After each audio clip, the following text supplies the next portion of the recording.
એક તરફ ચોમાસું તમને કાળઝાળ ગરમીથી રાહત અપાવે અને ત્યાં બીજી બાજુ વાળ ખરવા જેવી અનેક સમસ્યાઓ પણ લાવે.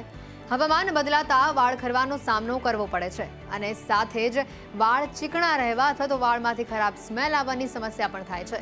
જો તમને પણ આ સમસ્યા સતાવી રહી છે તો આજના વિડીયોમાં આપવામાં આવેલી ટિપ્સ તમને ચોક્કસથી ફાયદો અપાવશે. ચોમાસામાં ભેજવાળું વાતાવરણ ઓઇલી સ્કિન અને વાળ બંને માટે સમસ્યા બની શકે છે. આ ઋતુમાં વાળ સંબંધિત અનેક પ્રકારની સમસ્યાઓ વધી જાય છે અને જો યોગ્ય કાળજી લેવામાં ન આવે તો તે ગંભીર પણ બની શકે છે.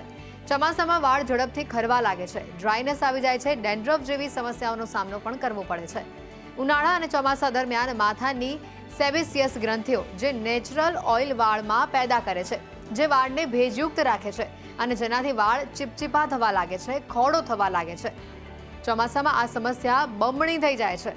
આ સિઝનમાં વધુ પડતો પરસેવો આવવાથી વાળ પણ ચીકણા દેખાવા લાગે છે. ભેજના કારણે વાળ મૂળથી નબળા પડી જાય છે અને ઝડપથી તે તૂટવા પણ લાગે છે. ચોમાસામાં વાળ ખરવાના કારણો: માથામાં ચિકાશ અને ભેજ રહેવો, માથાની સફાઈ ન થવી, પાણી ઓછું પીવું, પોષણની ઉણપ રહેવી, વાળમાં ખોડો થવો, વધુ પડતું હીટ સ્ટાઇલિંગ ટૂલ્સનો ઉપયોગ કરવો, ખરાબ લાઇફસ્ટાઇલ. આ સમસ્યાથી છુટકારો મેળવવા માટે આપણે ઘણી મોંઘી ટ્રીટમેન્ટ્સનો સહારો લઈએ છીએ, પરંતુ થોડા સમય પછી તેમને પહેલા કરતાં વધુ વાળ ખરવા લાગે છે, કારણ કે આ વસ્તુઓ બનાવવામાં હાનિકારક રસાયણોનો ઉપયોગ કરવામાં આવે છે અને જેના કારણે વાળ સૂકા અને નિર્જીવ બની જાય છે. આવી સ્થિતિમાં કોઈપણ ઋતુમાં વાળ ખરવાની સમસ્યાથી છુટકારો મેળવવા માટે તમારે ઘરેલું ઉપચારનો સહારો લેવો જોઈએ.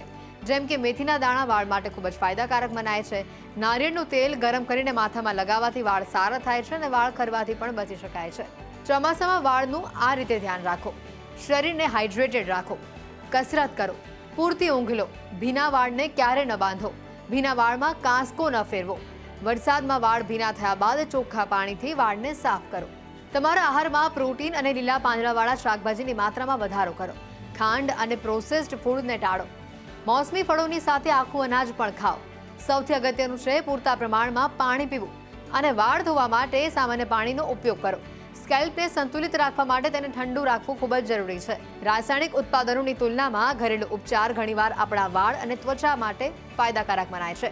તેથી જ ત્વચાની સંભાળથી લઈને વાળની સંભાળ સુધી આપણે કોઈ પણ ઋતુમાં વાળ ખરવાની સમસ્યાથી છુટકારો મેળવવા, સ્કિનને સારી રાખવા માટે આપણી લાઇફસ્ટાઇલ પહેલા ચેન્જ કરવી પડશે. સાથે જ ઘરેલું ઉપચારોનો સહારો લેવો એ પણ હિતાવહ માનવામાં આવે છે. વરસાદમાં વાળ ખૂબ તૂટતા છે અને એને કેવી રીતે મેનેજ કરવું, તો બહુ સિમ્પલ 3 વસ્તુ તમને કહીશ કે એક સિમ્પલ વ્હાઇટ કોટન હેન્ડકરચીફ તમારી સાથે રાખવાનું.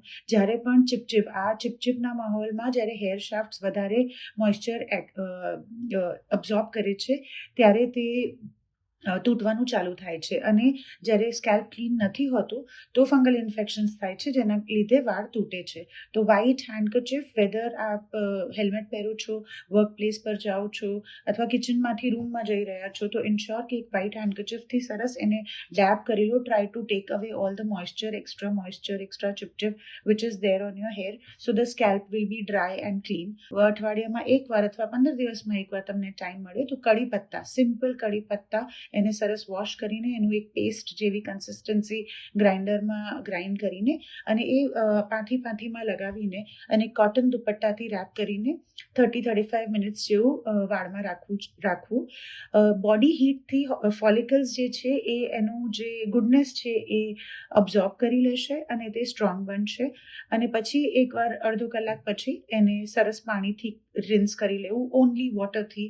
ઇટ ઇઝ ઇમ્પોર્ટન્ટ કે બધું જે તમે પાંથીમાં ભર્યું છે બધું ક્લીન થઈ જાય and then after a while you can shampoo.